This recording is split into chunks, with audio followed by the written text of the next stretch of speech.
Binalikan mo dahil akala mo magbabago, pero muli ka lang niloko. Pagdating sa pagmamahal, lahat kaya nating gawin para sa taong mahal natin.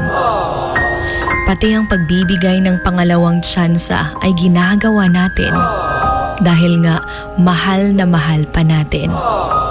Pero magpapaloko ka pa ba kung nung una pa lang alam mong niloko ka na?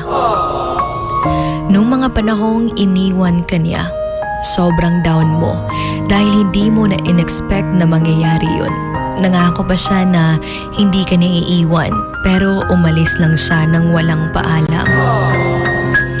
Ginagawa mo ang lahat para sa kanya.